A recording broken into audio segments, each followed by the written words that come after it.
Ini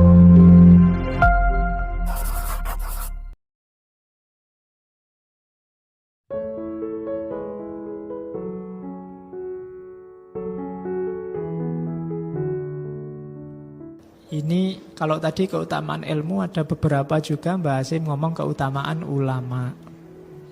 Yang jelas dunia ini masih tertib, masih berputar dalam hukumnya atas jasa para ulama.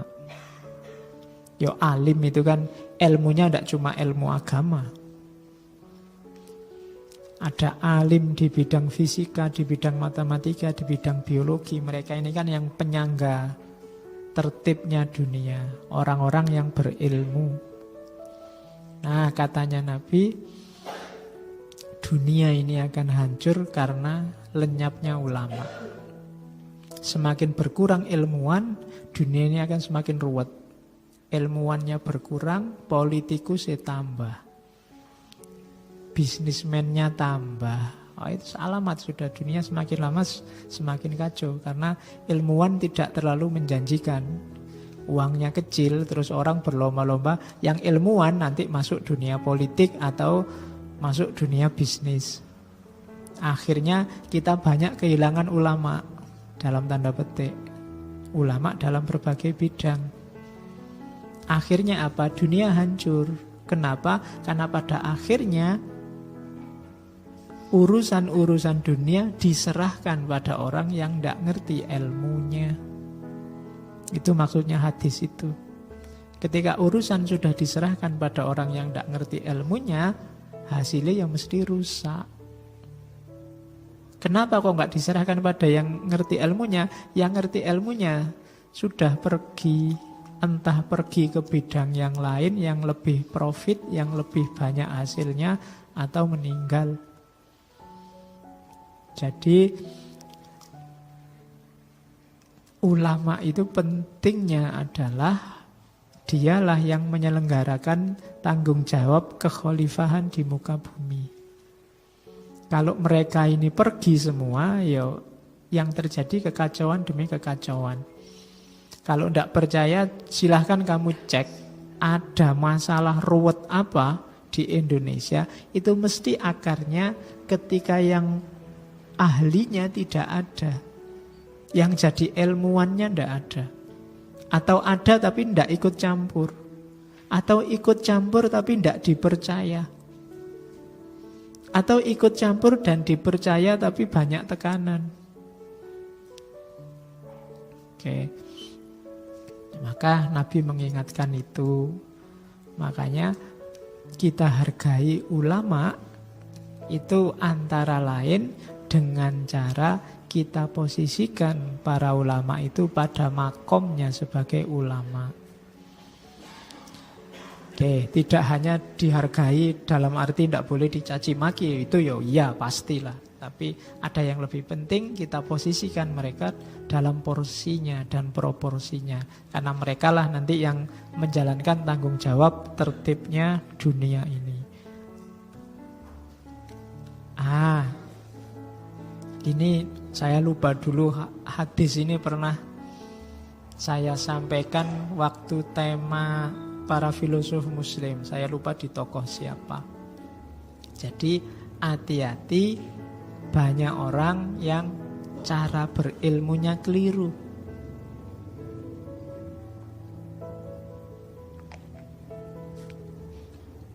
Itu peringatannya Nabi. Man tolabal ilma liyujadilal ulama wa yumariya bihis sufaha wa yasrifa bihi wujuhan nasi ilaihi. Kalau ada orang nyari ilmu niatnya 3 ini, adkholahun nar. Barang siapa mencari ilmu, tujuannya yang pertama untuk mendebat para ulama. Jadi mungkin ada ulama atau tokoh apa yang tidak kamu setujui pikirannya, terus kamu cari-carikan dalil, kamu cari-carikan alasan untuk membantah pikirannya. Jadi tujuanmu cari ilmu hanya untuk membantah, hanya untuk mendebat. Wa yumari bihis sufaha, atau untuk menipu orang-orang bodoh. Membuat mereka terpersona. Wah, pinter banget orang ini. Wah, orang ini kalau ngomong enak sekali. Wow, wa yumari bihis sufaha. Wa yasrifa bihi wujuhan nas ilaihi. Yasrifa bihi wujuhan nas itu dan berpaling padanya wajah-wajah orang lain. Maksudnya apa? Popularitas. Ingin terkenal. Jadi nyari ilmu tujuannya untuk menang debat, tujuannya untuk menipu orang lain, menipu orang yang tidak ngerti, biar mereka gampang diatur, gampang diarahkan, atau hanya ini nyari popularitas, hasil akhirnya neraka. Adkholahun nar. Maka hati-hati tadi dengan niat. Bahwa ada temanmu atau gurumu atau ustadzmu yang tidak kamu setujui gagasannya, tidak masalah. Tapi jangan gara-gara itu terus kamu cari-carikan dalil. Beda loh ya, mencari dalil dengan mencari-cari dalil. Kalau mencari-cari dalil, nyari yang cocok. Yang tidak cocok dibuang. Tapi kalau mencari dalil, sifatnya lebih objektif. Cari-cari alasan dengan mencari alasan dengan beda. Mengapa kamu begitu? Terus, Pak, alasannya gini loh Pak. Itu jelas. Tapi kalau mencari-cari itu kamu bikin-bikin alasannya. Nah, liyujadila bihil ulama itu untuk kamu pengen debat, pengen nyari-nyari biar ulama kelihatan bodohnya. Nanti tak tunjukkan dalilnya. Oh, orang ini bodoh sekali, baru ngerti segitu aja berani-beraninya ngomong. Saya tak carikan. Kalau niatnya itu, atau niatnya biar anak yang tidak ngerti itu terpesona semua. Biar teman-temanmu wow semua, wow pinter banget. Aku tidak ada apa-apanya dibanding dia. Wa yasrifa bihis, wa yumari bihis sufaha. Orang-orang bodoh terpesona, tertipu, dan terus kamu dapat popularitas.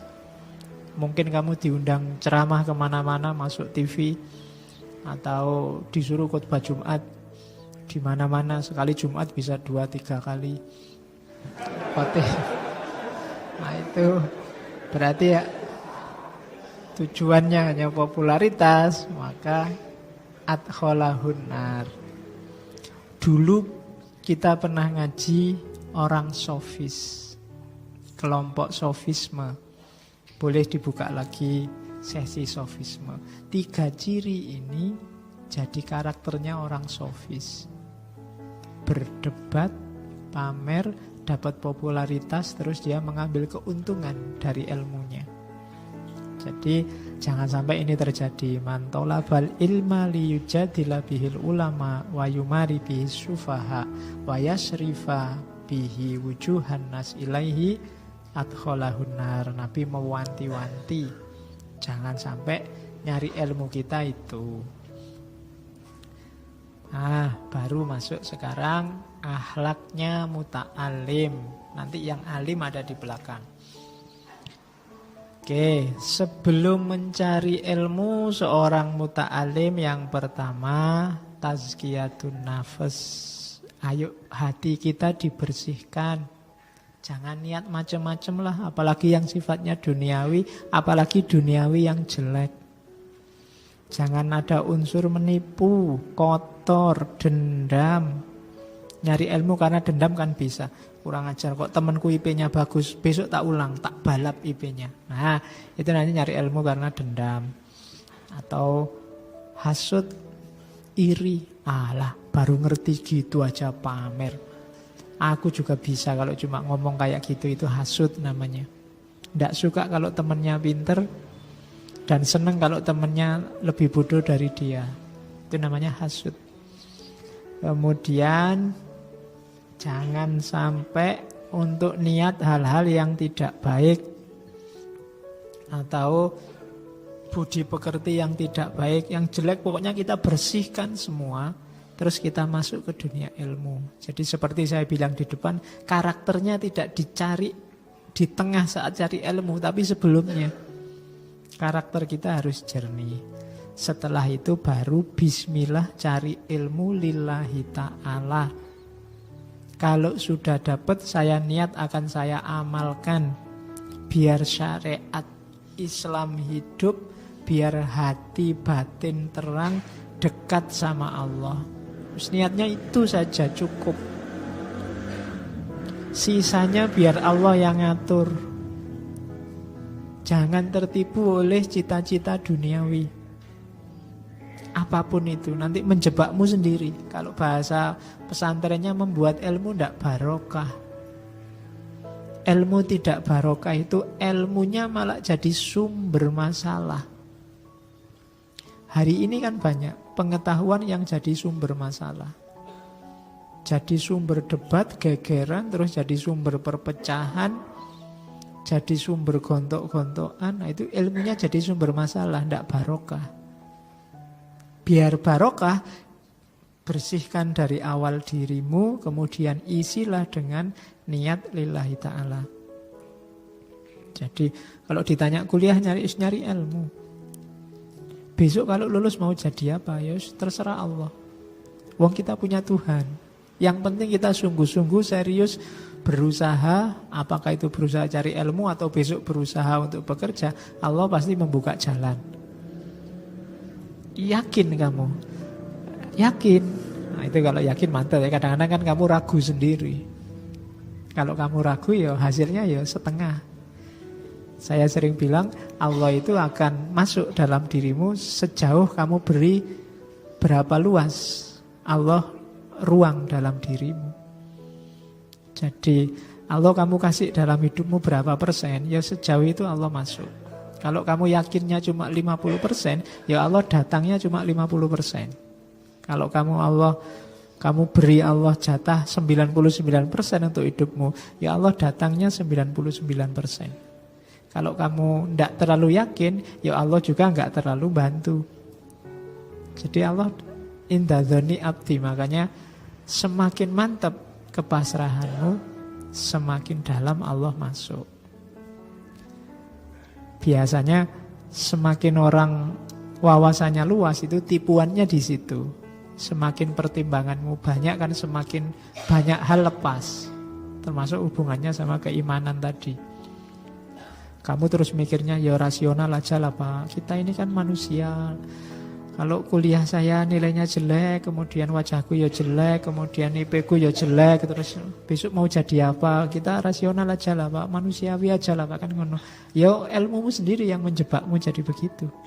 Bagi Allah kan tidak ada yang tidak mungkin. Saya kuliahnya filsafat Pak, besok mau jadi apa? Di lowongan manapun tidak ada, dicari. Ya kan? Dicari seorang filosof itu tidak ada. Ya kan? Saya ngertinya belajarnya ilmu tasawuf Pak. Buka koran tidak ada dicari seorang sufi ngono ra ono. Ya, nah kerjanya apa Pak saya itu? Ya sampai segitu nanti Allah intervensi dalam hidupmu. Maka yakinlah, tidak usah khawatir. Wong Jokowi pengusaha mebel iso dadi presiden. Ya kan? Soeharto prajurit pangkatnya apa jadi presiden. Soekarno orator pejuang jadi presiden. Megawati, Ibu Megawati ya iso dadi presiden. Gus Dur dengan karakternya bisa jadi presiden. Habibie masih kecil jadi presiden. Ya, memang orangnya kecil. Jadi tidak usah khawatir kalau urusan itu. Tugasmu cuma berusaha aja semaksimal mungkin nyari ilmu, nyari rezeki. Kalau besok kerja pasrahkan pada Allah. Allah yang ngatur. Oke, jadi nyari ilmu yang pertama bersihkan diri, niatlah yang baik. Setelah itu baru ini adab sebenarnya, tapi di adabul alim dijadikan satu, akhlak sama adab. Ya bahasa umumnya memang attitude, perilaku. Yang pertama, untuk membantu niat yang baik tadi, jangan menunda-nunda.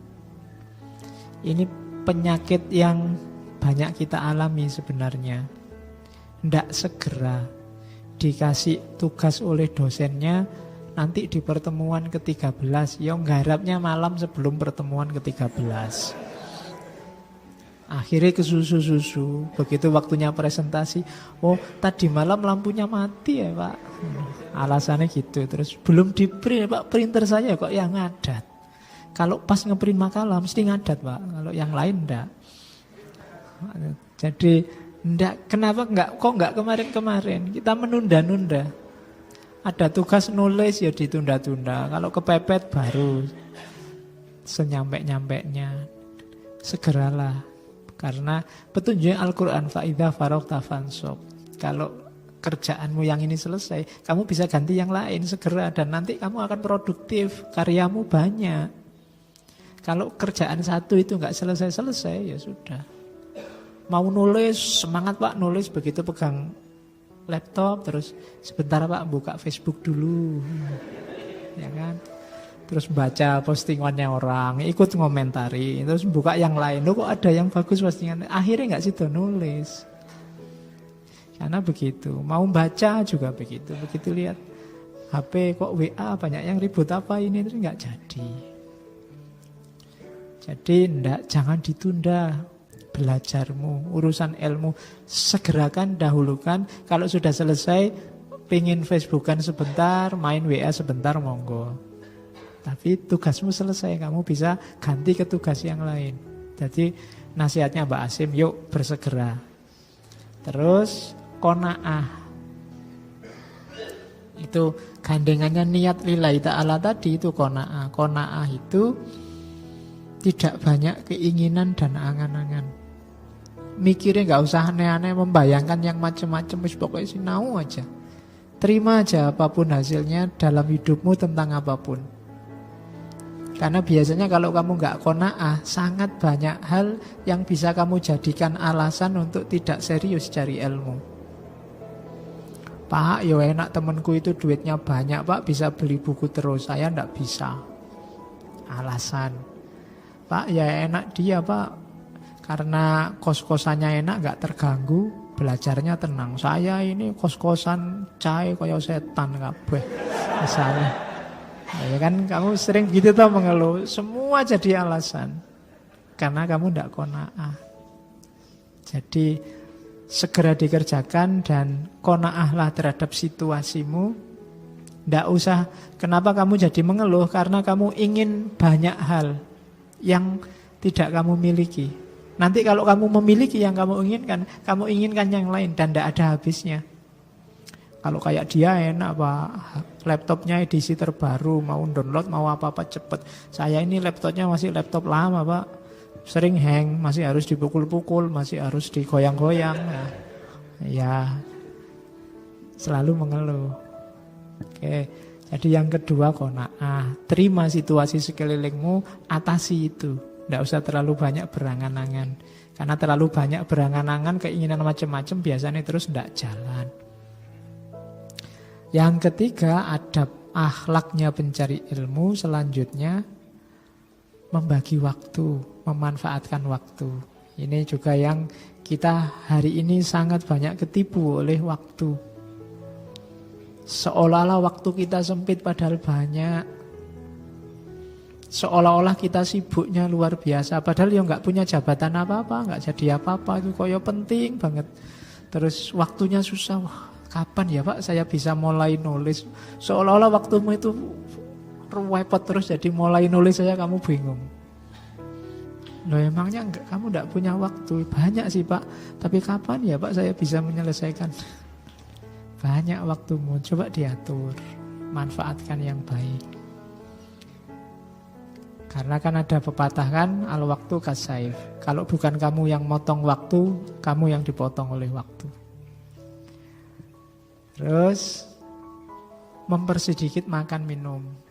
Mempersedikit itu bukan berarti terus kamu tidak makan puasa, tidak. Maksudnya fokusmu jangan pada makan dan minum. Makan dan minum secukupnya. Makan dan minum itu alat untuk mendukung, jangan jadikan tujuan. Kalau kamu makan dan minum aja dipikir, ya waktumu habis untuk hal-hal tidak penting. Habis sarapan sudah mikir nanti siang makan apa ya, di mana ya, ya sudah. Apalagi yang masak sendiri itu mikirnya sudah jam per jam itu mikir masak apa, makan apa, di warung mana. Nanti habis makan siang, wah ini siang ini makan ini enaknya malamnya di mana ya. Nanti kalau ke sana, enggak. Makan itu enggak usah dipikir panjang-panjang, waktunya makan baru mikir. Oke. Jadi enggak usah membayangkan yang aneh-aneh, ya punyanya berapa ya itu. Kalau bisanya angkringan, ya angkringan, enggak usah berangan-angan, wah ini enak kalau makannya di sana, enggak usah. Pokoknya makan jangan jadi pikiran.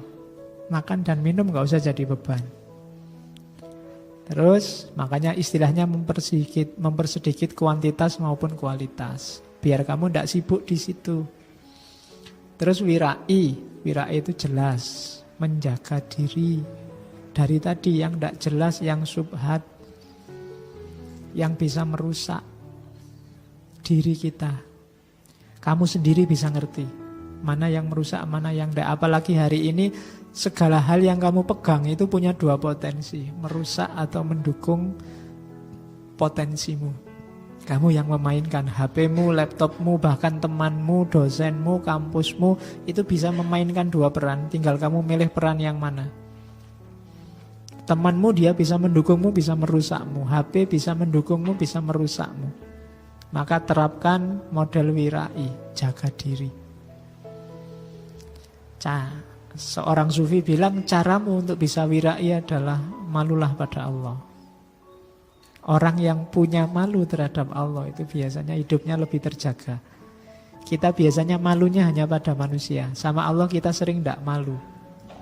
Kita tahu Allah ngerti apapun yang kita lakukan, tapi kan kita tidak pernah malu. Kalau pas dosa, loh Allah ngerti loh kalau kamu gitu. Tenang aja, Allah kan gak cerewet. Kita lebih santai kalau Allah yang tahu. Kalau kamu bisa punya rasa malu pada Allah, malu dilihat Allah, hidupmu akan luar biasa. Tidak usah banyak orang nasihati kamu, nuntun kamu sudah otomatis tertib hidupmu. Kesadaran dan rasa malu di hadapan Allah itu luar biasa. Terus yang selanjutnya, tidak banyak tidur. Tidak banyak waktu terbuang sia-sia untuk tidur. Tidur itu normal sajalah, maksimal 8 jam. 8 jam itu sudah sepertiga umurmu dalam sehari. Sehari cuma 24. Kalau kamu tidurnya 7-8 itu sudah. Oh saya kalau malam jarang tidur Pak. Ya podo wae, kalau pagi sampai siang kamu tidur. Total-totalannya biasanya lebih panjang malahan kadang-kadang. Jadi jangan banyak tidur. Apalagi di jam-jam produktif. Kamu sendiri yang bisa manajemen waktunya. Terus tidak terlalu asyik dalam pergaulan, bahasanya Mbah Hasim. Karena kadang-kadang pergaulan sama teman itu menghabiskan waktu. Bukan tidak boleh. Boleh, cuma jangan terlalu tenggelam di situ. Ya jangan anti teman. Tapi secukupnya. Syukur-syukur bisa mendukung pertumbuhan wawasanmu, pertumbuhan keilmuanmu. Jadi jangan tenggelam di situ, apalagi dengan lawan jenis. Itu biasanya kalau sudah masuk ke dunia itu kamu susah keluar sudah dengan lawan jenis. Yo lebih gawat lagi kalau sesama jenis. Cuma ya normalnya kan lawan jenis. Jadi kalau ada yang masuk kategori sesama jenis itu lebih bahaya lagi.